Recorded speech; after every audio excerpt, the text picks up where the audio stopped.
Hello guys, നമ്മൾ ഇന്ന് രേണുസുതി റിലേറ്റഡ് ആയ ഒരു സംഭവം ഇൻഫോം ചെയ്യാൻ വേണ്ടി വന്നതാണ്. ഇതൊരു റിയാക്ഷൻ വീഡിയോ ആയിട്ട് ആരും കാണണ്ട. നമ്മൾ അവരെ കുറിച്ച് റിയാക്ഷൻ വീഡിയോ ഇനി തൊട്ടതിനെ പിടിച്ചതിന് ചെയ്യില്ല എന്ന് പറഞ്ഞതാണ്. നമ്മൾ ഈ ഒരു രേണുസുതിന്റെ കുടുംബകാര്യങ്ങൾ, അതായത് ഈ പാസ്റ്റർ ബിനു, പള്ളിയിലച്ഛനുമായിട്ടുള്ള ബന്ധം, അച്ഛന്റെ തങ്കച്ചൻ എന്ന കൈക്കാരൻ, പിന്നെ അങ്ങനത്തെ വിഷയങ്ങളൊന്നും തന്നെ നമ്മൾ നമ്മളെ യൂട്യൂബ് ചാനൽ എടുത്ത് ചർച്ച ചെയ്തിട്ടില്ല.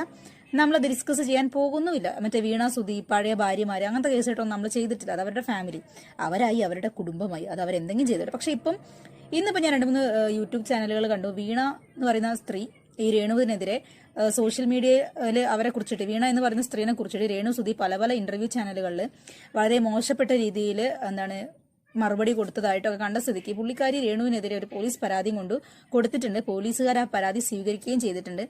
അപ്പം വീണ എന്ന് പറയുന്ന സ്ത്രീ രേണുവിനെതിരെ നിയമ നടപടിയുമായിട്ട് മുമ്പോട്ട് പോകാനാണ് തീരുമാനിച്ചിട്ടുള്ളത്. സോ കേസിന്റെ വഴിക്ക് പോട്ടെ. അവരായി അവരുടെ കുടുംബകാര്യമായി ആ മക്കളെ അതിലോട്ട് വലിച്ചഴക്കാതിരിക്കട്ടെ, കിച്ചുവിനെ പ്രത്യേകിച്ച് എന്ന് മാത്രം പറയുന്നു. പിന്നെ എന്താ ചെയ്യുന്നത് വെച്ച് കഴിഞ്ഞാൽ, ഞാൻ ഈ ഒരു വീഡിയോ ഇടാനുള്ള കാരണം എന്താണ് എന്നപ്പോൾ നിങ്ങൾ ചിന്തിക്കും. ഈ ഒരു വീഡിയോ താഴെ ഞാനൊരു വീഡിയോ കൊടുക്കുക, നിങ്ങൾ അതൊന്ന് മുഴുവനായിട്ട് കാണുക ആദ്യം.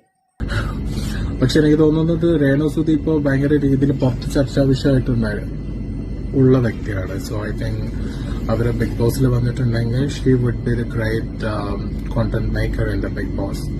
അത് ഡെഫിനറ്റ്ലി അങ്ങനെ ആയിരിക്കും. അപ്പോ ഏഷ്യാനെറ്റിന്റെ ഭാഗത്തുനിന്ന് അപ്പം എന്റെ ക്വസ്റ്റ്യൻ ഇതാണ്, ഇങ്ങനെ പോലീസ് കേസ് ഒരാൾക്കെതിരെ നിലനിൽക്കുന്ന സമയത്ത് അവരെ ബിഗ് ബോസിൽ എടുക്കുമോ? ഈ ഒരു ക്വസ്റ്റ്യൻ ചോദിക്കാൻ വേണ്ടിയിട്ടാണ് ഞാൻ ഇത്രയും വളഞ്ഞു ചുറ്റി നിങ്ങളോട് കാര്യങ്ങൾ സംസാരിച്ചത്. ഉത്തരം അറിയുന്ന ആളുകൾ കമന്റ് ചെയ്യുക. അപ്പം മറ്റൊരു വീഡിയോ കാണുന്നവരെ ബൈ. സബ്സ്ക്രൈബ് ചെയ്യാത്ത ആൾക്കാർ സബ്സ്ക്രൈബ് ചെയ്തേക്കണേ.